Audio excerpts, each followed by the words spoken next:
Welcome to Timeless Wisdom with Dennis Prager. Hear thousands of hours of Dennis's lectures, courses, and classic radio programs. And to purchase Dennis Prager's Rational Bibles, go to DennisPrager.com.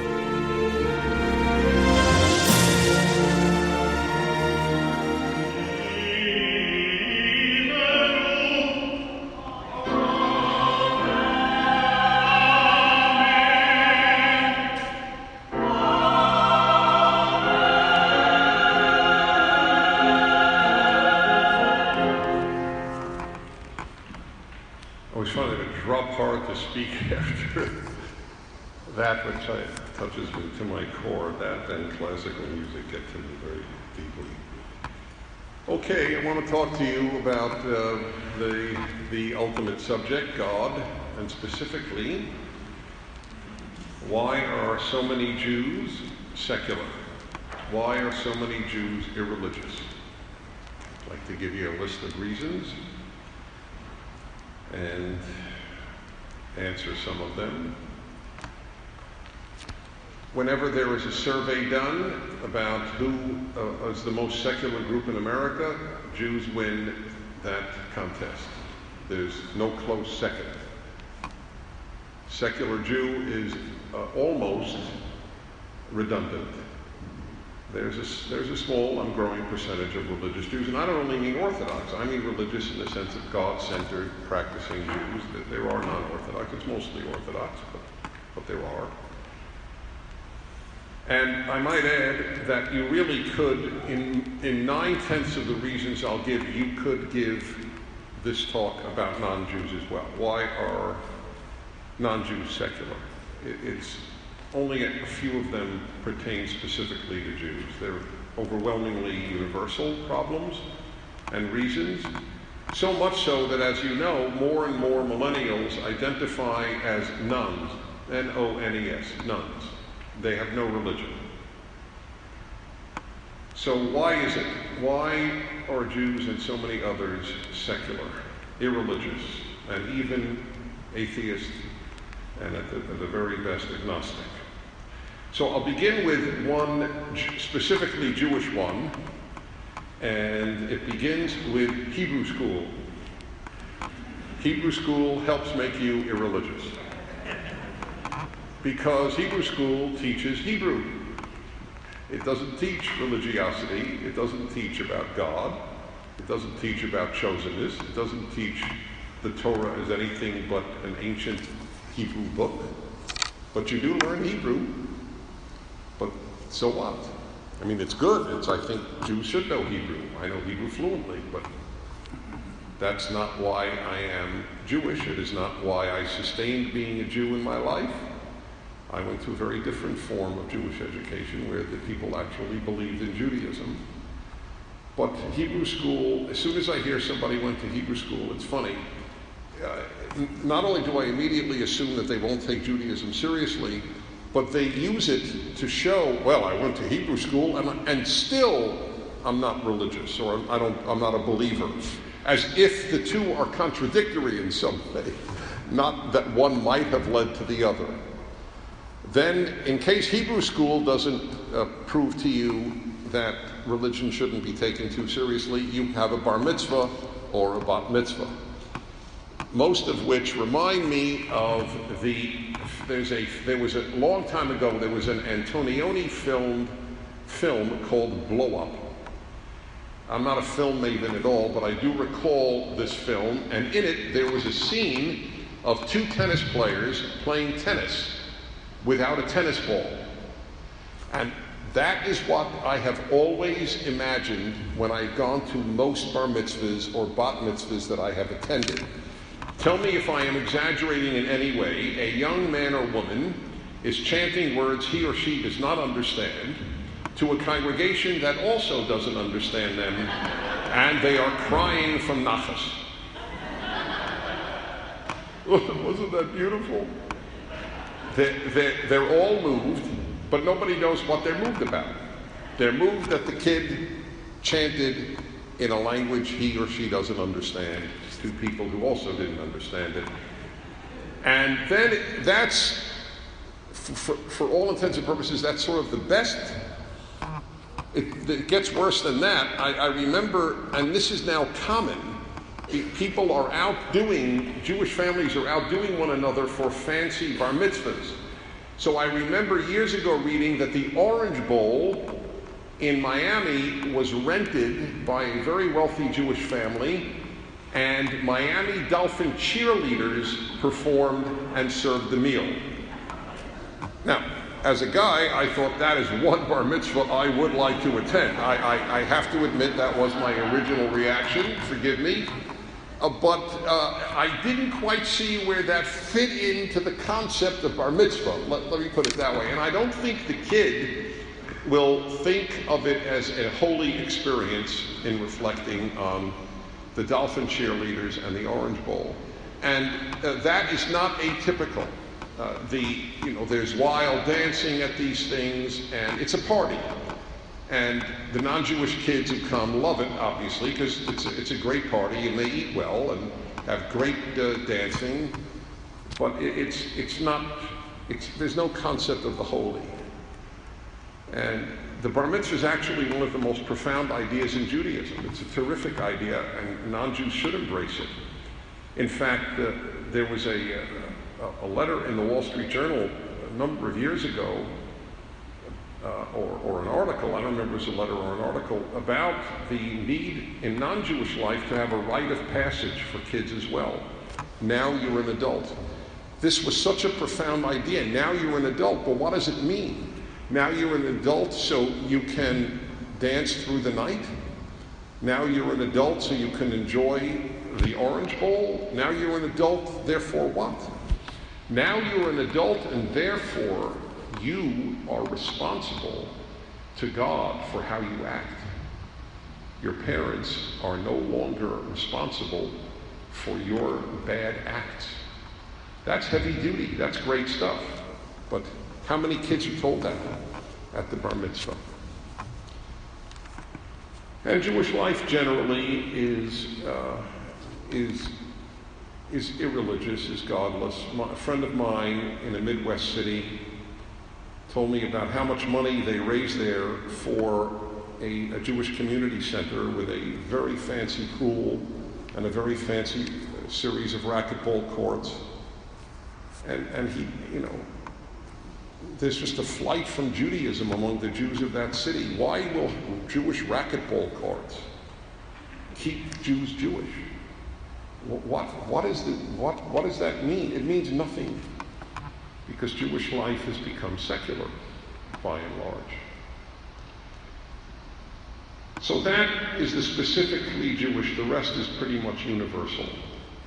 I will return to some specific Jewish in it later.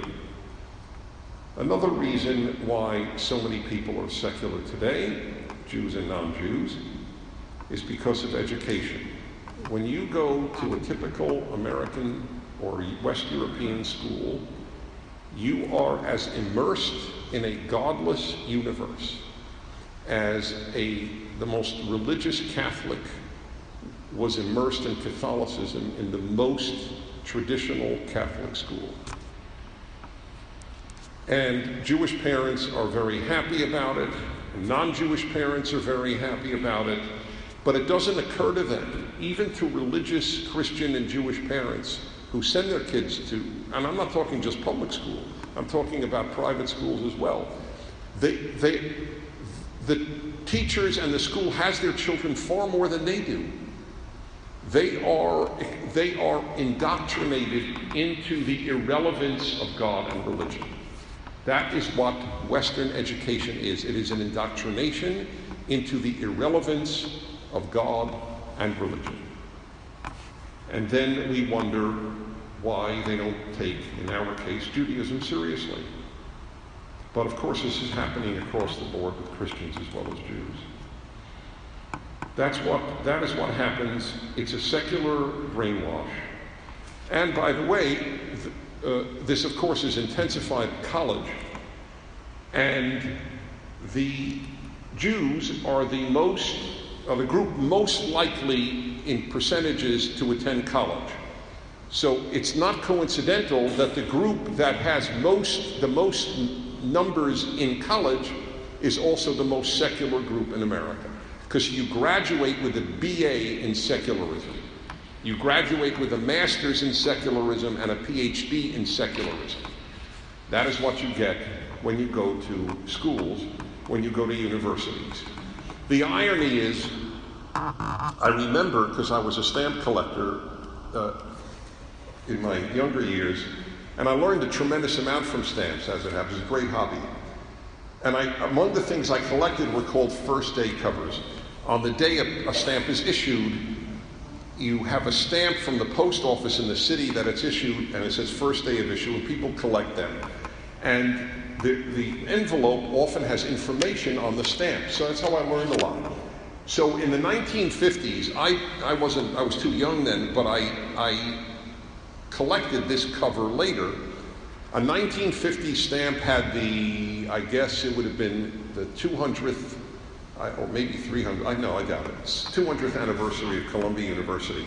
And the cover had information on Columbia at its founding and said, at Columbia University, when it was founded, it was directed to teach 4 subjects. And one of them was theology. You were not considered educated in America till the end of the 19th century, when it all changed, unless you studied the Bible, unless you studied God. Theology means the study of God. You were considered illiterate if you didn't study God. That was one of the 4 subjects. Today, you can study, I don't want to be facetious, so I won't say what you can study at Columbia. I will only say you can study some very, very bizarre subjects, but I wonder if there is one theology class at Columbia University, which I attended. That's the last thing you study at college is God. If God comes up, this is how God comes up at college. I've heard it probably 1,000 times, both at college and as a talk show host from callers. It goes basically like this. More people have been killed in the name of God than by anything else. This is a common statement that one hears, right? Religion, God were the biggest sources of bloodshed in human history. Now, they heard it from somebody who heard it from somebody who heard it from somebody. It just doesn't happen to be true. But other than that, it sounds good. More people were murdered in the 20th century alone by secular ideologies, Nazism and communism, than by all of the Christians and others in history. I mean, they mean Christians, by the way. They don't mean Muslims, so we'll exclude Muslims for now, just Christians. Christians don't hold a candle to what was done, and there were Christian massacres of Jews and others. I don't deny it. I've written a book on anti-Semitism. I'm well aware of it. But it's just not true. You know how many Jews were killed in the Spanish Inquisition over the course of 100 years? I think 1,200. People think 1 million. You ask the average person how many Jews were killed in the Spanish Inquisition. Now, the Jews were expelled from Spain, which is horrific. I mean, I'm not defending the Inquisition. I just think truth matters. Whereas the Nazis killed, in 10,000 a day in Auschwitz? A day. And that was not Christian. That was a twisted cross, not the cross of the crucifix. But that's what you hear. God and religion are the sources of evil, if they're even talked about at all. Next, God is deemed unnecessary for meaning. People delude themselves. They think you can have meaning in life if there's no God. This drives me crazy. I don't care if you're an atheist. I care if you're honest. Philosophers, the vast majority of atheist philosophers have been honest. There's no God and life has no meaning. But if you look on the internet at for example, any of the videos that Prager University has put out on God and the issue of meaning, for example, it's hundreds of, if not thousands of attacks on what is this nonsense purveyed by Prager and his institution here, that without God there's no meaning or there's no morality. There's no objective morality. They don't know what even atheist philosophers know. So let me give you an atheist philosopher who just wrote a book called The Human Predicament. It just came out, published by Oxford just a few months ago. Just came out. And the man who wrote it, this David Benatar, is a professor of philosophy at the University of Cape Town in South Africa. And he wrote an utterly truthful book. Now, interestingly, it was reviewed in the Wall Street Journal by another professor, a professor, Joanna Bork, a professor of history at the University of London. All right? So one atheist professor is reviewing another atheist professor, which is fine. I think this is one of the most important pieces they've ever published. And they publish a lot of important pieces in the Wall Street Journal. But I want to read to you from her summary of what Professor Benatar says in his book. Ultimately, our lives are meaningless. Evolution is blind and serves no intrinsic purpose. In a cosmic sense, we each live for an insignificant amount of time. Furthermore, the lives we do lead are often suffused with suffering. Roughly 40% of us will develop cancer during our lifetimes. Mr. Benatar, a professor of philosophy at the University of Cape Town, argues that humans can enjoy terrestrial meanings, in other words, earthbound meanings. There is no ultimate meaning to life, but he can have earthbound meanings, such as nurturing children, fighting for the rights of refugees, composing a symphony, or making a delicious breakfast. All right? So these things are, but he admits, he's honest. You can make up meanings because you're here on earth and you don't want to go crazy and realize life is pointless, so you make up a meaning. Nevertheless, we are each but a, quote, blip in cosmic time and space. Mr. Benatar insists that most of us are terminally anxious about this lack of cosmic meaning. Now, I happen to agree with him, and that is the reason I believe, and this is as far political as I will get, but it's not meant to be political, the country is going crazy. The country is going crazy because people have no meaning, and they need meaning. So if they will fight things that don't really exist. They fight horrors that don't really exist in any large number whatsoever. I am a Jew. I've written on anti-Semitism. I have fought anti-Semitism my whole life. I have a book on it. Israel sent me into the Soviet Union to smuggle Jews out. I have a pretty good record fighting anti-Semitism. And I believe that in the United States of America, there is very little anti-Semitism. Of course there's anti-Semitism, but there's very little. It does not pose a threat to Jews, but right now, this is the biggest thing about white supremacists and Nazis and so on. Why? Because people need meaning. That is all of the isms that were founded.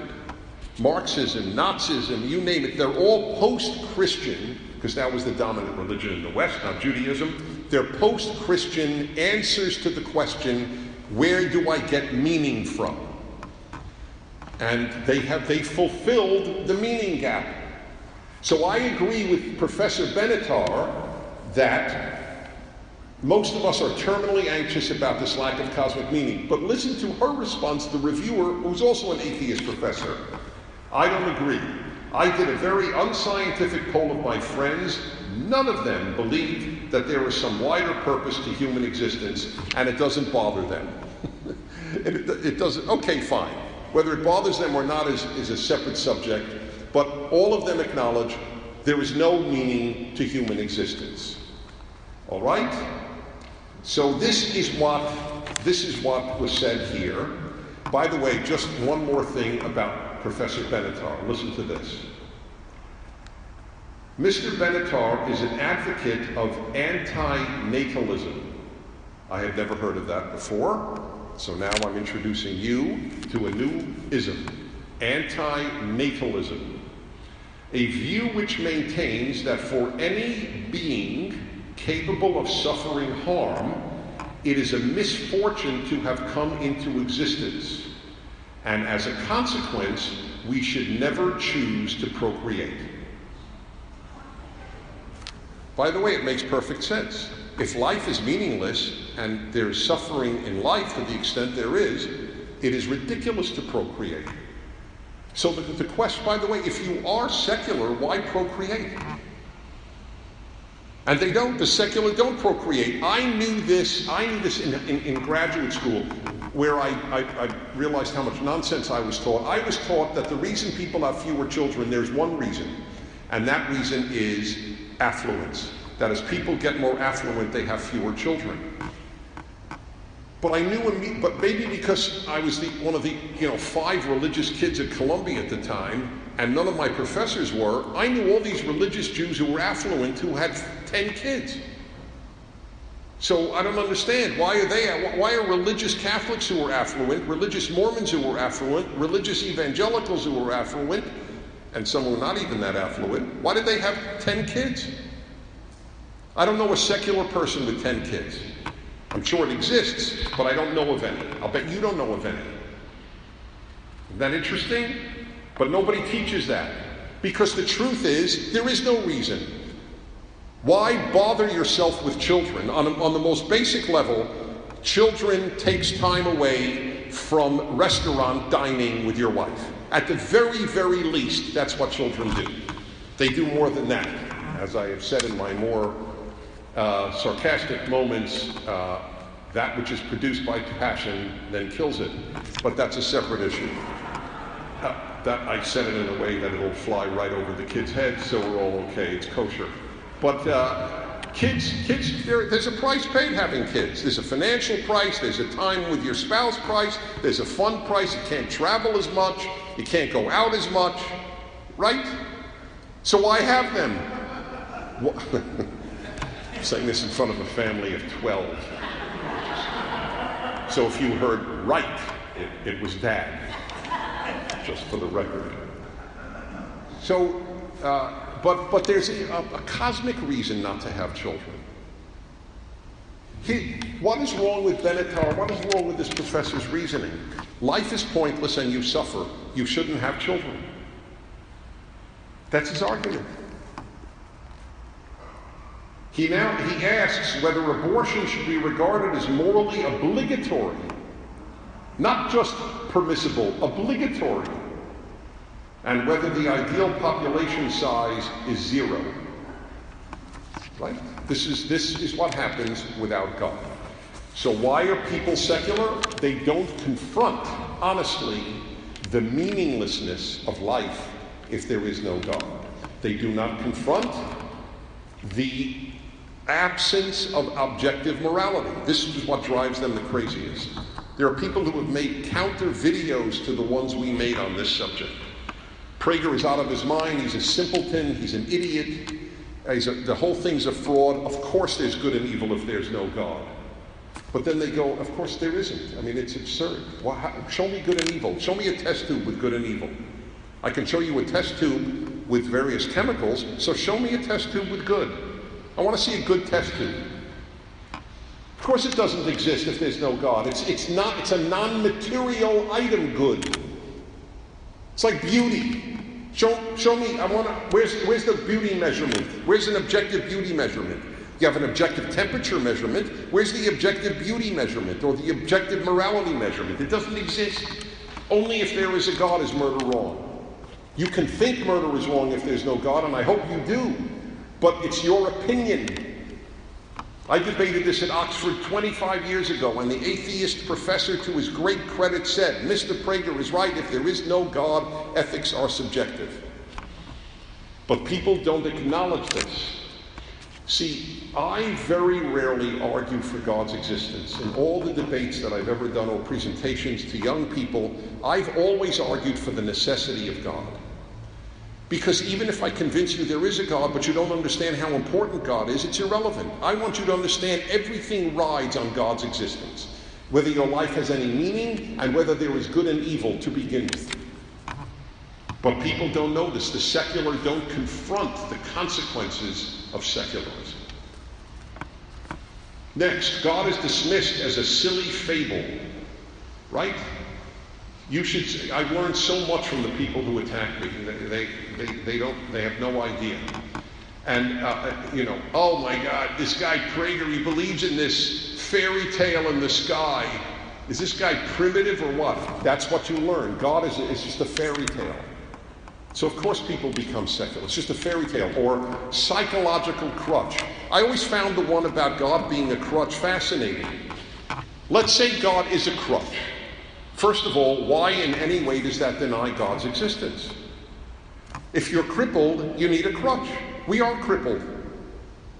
So the fact that we need a crutch doesn't invalidate the crutch. So it's a very odd argument. You act as if we're not. Of course we're crippled. We're emotionally crippled. We are in every possible way.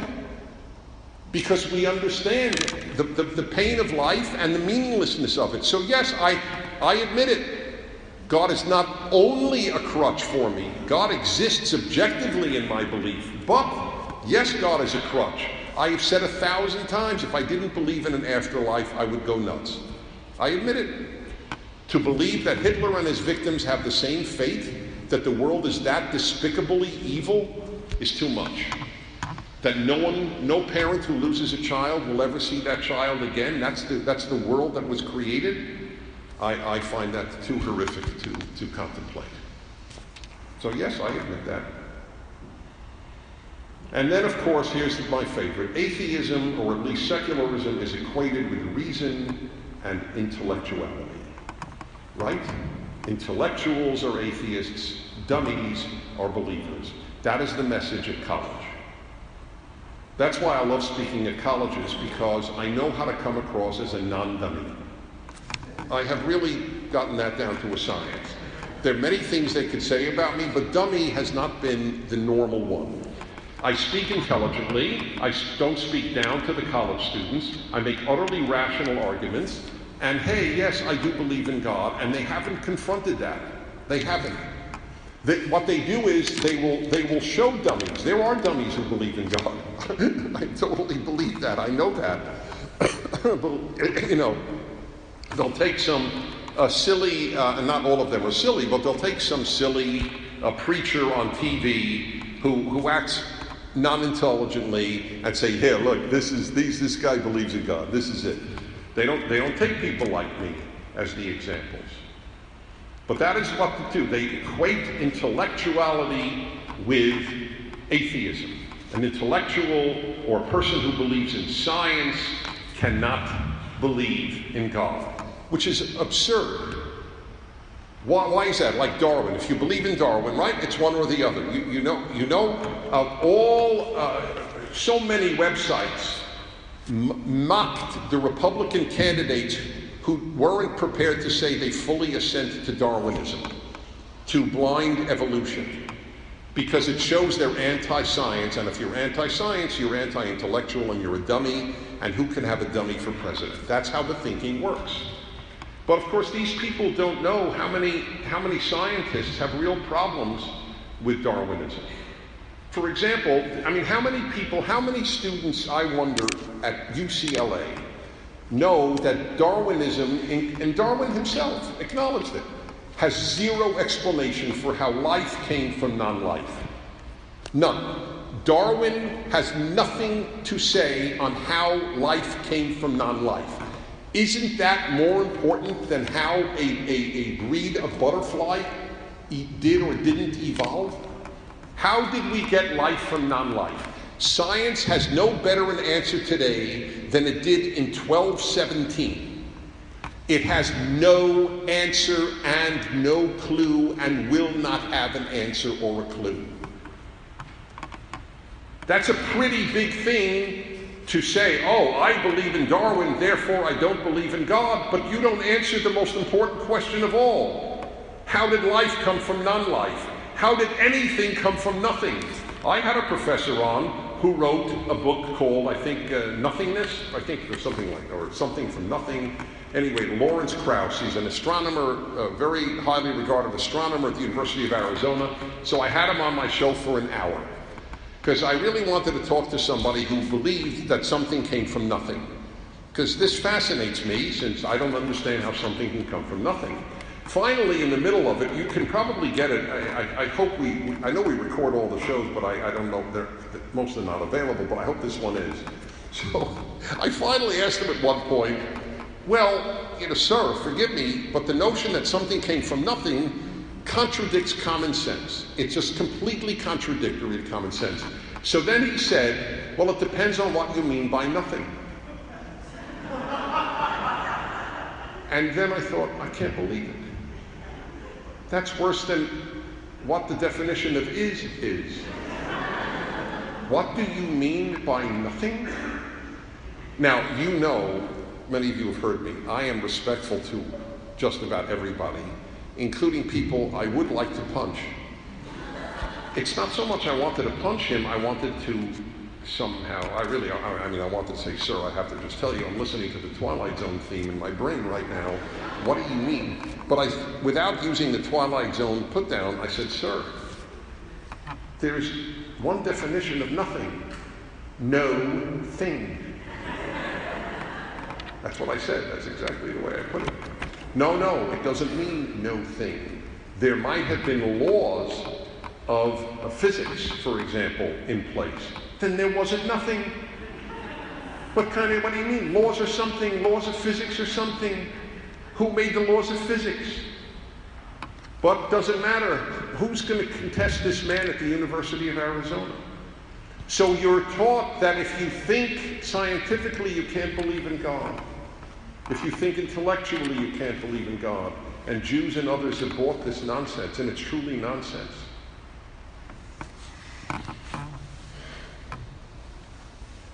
I want to read to you what Charles Krauthammer said on my show. Whenever I dialogue with Krauthammer, I never talk politics, because you can hear him on politics all day long. So I ask him about life. He's very intelligent. So Krauthammer, I knew, was irreligious. I knew he was secular. I didn't know if he was atheist or agnostic. So I asked him what he thought of atheism. I will now read to you verbatim his response to me. I believe that atheism is the least plausible of all theologies. I mean, there are a lot of wild ones out there, but the one that clearly is so contrary to what is possible is atheism. The idea that all of this universe, it always existed, it created itself ex nihilo, out of nothing. I mean, talk about the violation of human rationality. That to me is off the charts. Now, I want to tell you how dramatic this response is when you understand Charles Krauthammer is an MD from Harvard Medical School. He's a psychiatrist, and he was rendered quadriplegic in a diving accident while at Harvard Medical School as a young man. If anybody is going to be an atheist, it's going to be Harvard Medical School and someone who suffered as much as he did this terrible loss within his own body at the age of about 22 or whatever it was. And he's the one who's saying, give me a break. It is, I love the phrase, it is a violation of human rationality, atheism. How many people at Harvard or at UCLA or at Idaho State think that atheism is a violation of human rationality? You know what they think is a violation of human rationality? Religion. They think belief in God is a violation of human rationality. To posit that there is something that created the world, that's a violation of human rationality. Not that it came from nothing, not that there's nothing out there. If you found a computer on Saturn, wouldn't you assume an intelligence had put it there? We're infinitely more complex than a computer. How could intelligence come from non-intelligence? Why does that make sense? It doesn't make sense. We went from rocks to Beethoven. It is mind-boggling, and that's considered rational. And finally, on the reasons for all the secularism, I will return to Jewish life specifically. I think that the Holocaust and Jewish suffering have played a terrible role in Jewish life. And a lot of Jews just decided there is no God because of all the horrors, and the Holocaust was not the first by any means that Jews went through. Do you know that almost a third of European Jewry was killed in the 1660s in the Khmelnytsky pogroms in Ukraine and Poland? Staggering numbers of Jews were slaughtered. Pregnant women were cut out open, and the babies were shoved into their mouths. I mean, horrific, horrible, beyond belief descriptions of torture and murder. And it's not coincidental, in my opinion, that the one false messiah in Jewish history that Jews in large numbers believed in arose in 1666, Shabtai Tzvi. Half of the Jewish people believed that Shabtai Tzvi, a Turkish Jew, was the Messiah, including most Orthodox Jews and rabbis. We never learned about that in yeshiva. It's an embarrassing moment in Jewish history, so it wasn't taught. But I'm sure it had to do with the Jews sort of giving up and wanting to believe in something. Makes perfect sense. So I think that this stuff has played a terrible role in Jewish life. I think Christian persecution of Jews left Jews with a bad taste about religiosity too. So everything conspired, and then all the higher education and secularism, and then finally Orthodoxy didn't present a very appealing intellectual alternative. Have to be honest. It was a system of rituals, none of which seemed to make all that much sense. And so what was the Jew supposed to conclude? So I don't respect the choice that most Jews have made, but I have some sympathy at least for why it happened. So then, I would like to conclude with some recommendations how to take God seriously. Specifically as a Jew, but a non-Jew could apply almost all of this to his or her life. There are two Jewish answers to how do you bring God into your life. Study and behavior. Study is a big one for me. I guess prayer, you should put prayer too. I guess I didn't put it down because it doesn't do the magic for me. Although I do feel it here, I must say. I do, but it's a special example. It's not me praying alone. But yes, prayer would be one example, but I'll give you the one I relate to, study. The more I study the Torah, the more I feel I am in touch with God, because I think it's a divine book. So it's a big deal. You'll see why in April, when my first volume comes out. The other is behavior. Oh, I do have prayer. Good. Phew. I did put prayer down. But the prayer that I put down is two examples, and they're both quick. Before eating and upon awakening.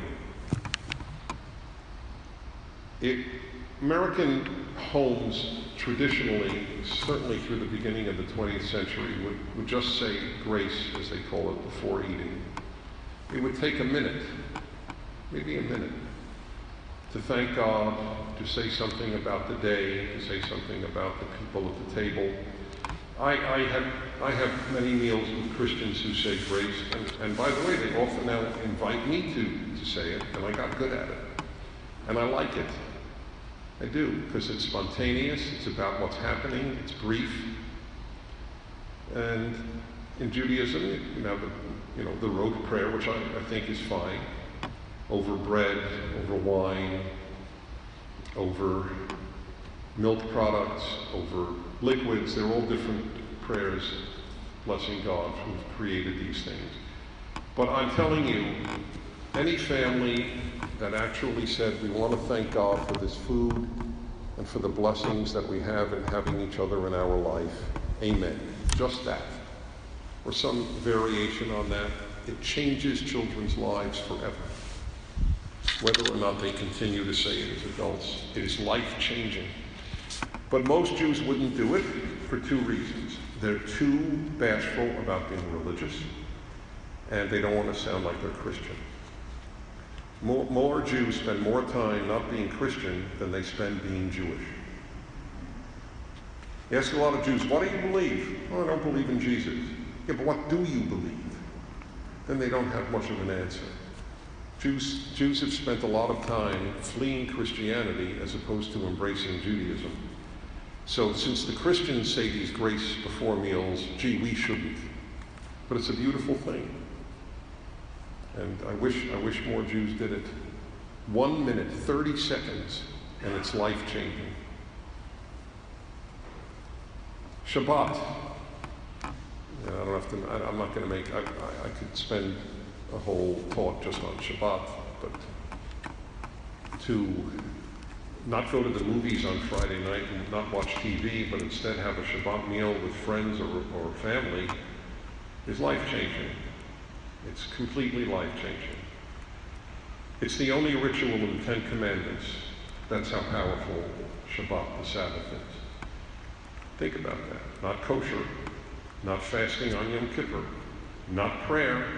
None of them got into the Ten Commandments. Only Shabbat. That's how important it is. And going to synagogue on Shabbat, which reminds me to tell you, by the way, I don't announce this on the radio, I don't want it to get too big, to be honest. But in the last year, I have done something that a lot of you have asked for, and with a number of dear friends, formed a little minyan synagogue. So if you want information on it, we'll happily share it with you. And we meet every Shabbat, and I teach every other week. And it's a wonderful group of people. Some of you from that minyan are here tonight. I thank you for being with me. But I don't like to miss it, whether or not I teach. I rather sleep in, but I'm much happier if I went to shul.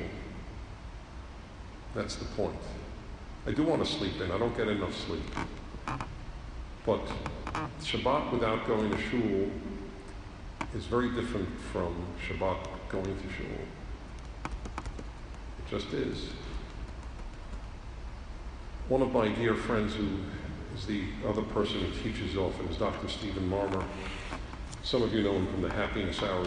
He's a psychiatrist from UCLA who I have on periodically. And when we talk about the minyan, he says, there are so many wonderful things about it. One of them is, he says this, and he says it to me, so this is not to sound nice to another member of the minyan. He says, Dennis, it's an amazing thing. Pretty much nobody knows what anybody else does for a living. It's true. I mean, everybody there knows what I do for a living because I do a public living, but I'm an aberration in that way. But nobody cares. I don't care. I don't know, and I don't care. I don't know if you're a millionaire. I don't know if you have no money. I don't know anything. I just know I love having you with me on Saturday morning. It's a beautiful thing. And what is your alternative? To do what? To go shopping? To sleep in? Watch TV? Think about it. And here's the key. This is the key, and with this I will conclude. Whether or not you live a religious life, and by religious I mean a God-centered life, practice and study in ethics and everything, is a choice. This I didn't know until maybe 10 years ago. Everything is a choice. Remember the song, Love and Marriage Go Together Like a Horse and Carriage? I believed that when I was a kid. Everybody believed that. That's why it was a popular song. Love and marriage go together like a horse and carriage. In other words, if you fall in love, you get married. It was a given. I've now come to realize there are no givens. Everything is a choice. Marriage is a choice. Children is a choice. Go to work is a choice. Don't go to work is a choice. Everything is a choice.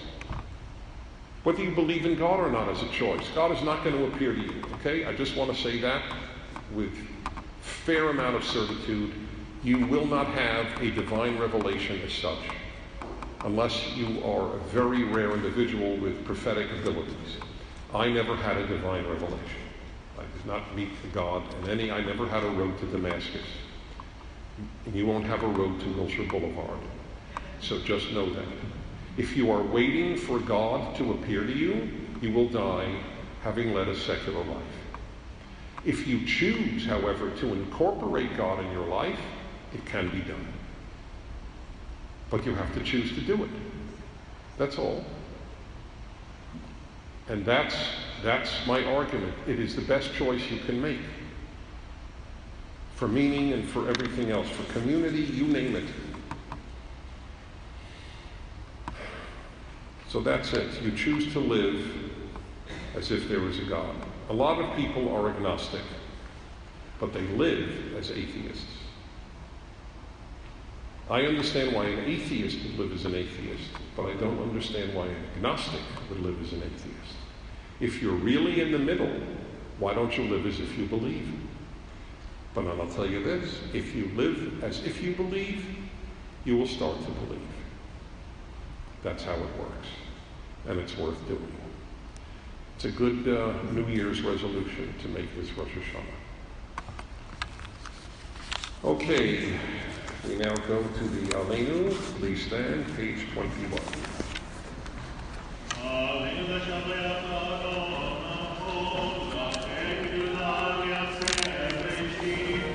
This has been Timeless Wisdom with Dennis Prager. Visit DennisPrager.com for thousands of hours of Dennis's lectures, courses, and classic radio programs, and to purchase Dennis Prager's Rational Bibles.